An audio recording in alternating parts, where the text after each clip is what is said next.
Download aplikasi Kontan sekarang di App Store atau Play Store. Lonjakan harga minyak dunia yang dipicu oleh konflik militer Israel-Iran berisiko membebani belanja subsidi energi pemerintah.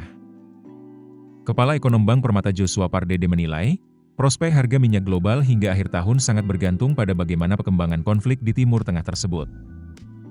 Jika konflik tetap terbatas pada Israel dan Iran, harga minyak diperkirakan akan stabil. Di sisi lain, dengan adanya keterlibatan AS dalam konflik Iran-Israel, maka harga minyak dunia diprediksi akan menjadi titik balik yang memicu lonjakan harga yang lebih tajam. Harga minyak berisiko melonjak tajam melampaui $100 per barel. Bahkan dalam skenario ekstrim, jika Iran membalas dengan menutup Selat Hormuz, jalur penting yang dilalui 20% pasokan minyak global, harga minyak berpotensi meroket hingga $130 per barel atau lebih. Namun, kecil kemungkinan Iran menutup Selat Hormuz karena Iran juga akan dirugikan secara ekonomi jika menutup jalur tersebut. Dari sisi APBN, dampak kenaikan harga minyak dunia terhadap belanja terutama pada pos subsidi energi akan signifikan.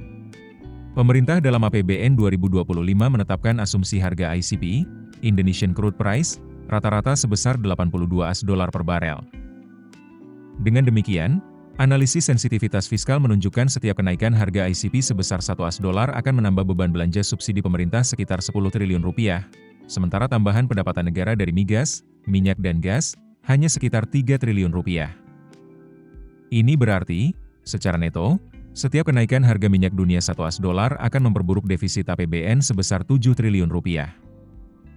Joshua mengasumsikan, jika harga minyak dunia melonjak hingga kisaran $95-$100 per barel akibat eskalasi perang dan keterlibatan AS, maka anggaran khususnya subsidi BBM yang telah ditetapkan sebesar $26,7 triliun, berpotensi tidak mencukupi hingga akhir tahun.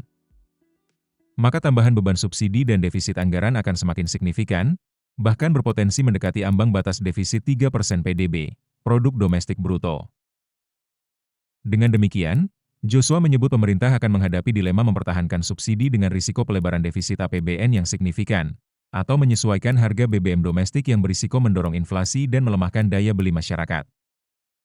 Ia menambahkan, jika keterlibatan AS dan eskalasi konflik Iran-Israel semakin besar, opsi penyesuaian harga BBM atau realokasi anggaran subsidi bisa menjadi langkah yang tak terhindarkan demi menjaga stabilitas fiskal. Sebelumnya, Menteri Keuangan Sri Mulyani Indrawati menekankan, belanja negara sangat sensitif terhadap harga minyak dunia dan perkembangan nilai tukar rupiah. Tercatat, pada Jumat 20 Juni harga minyak mentah Brent naik 2,8% ditutup pada di harga $78,85 per barel. Ini merupakan penutupan tertinggi sejak 22 Januari 2025 yang sebesar $79 per barel. Sementara selama bulan Juni, harga minyak dunia sudah melonjak sekitar 20%. Keputusan bisnis terbaik datang dari data, bukan tebakan. Mudah berlangganan Business Insight dengan subscribe with Google.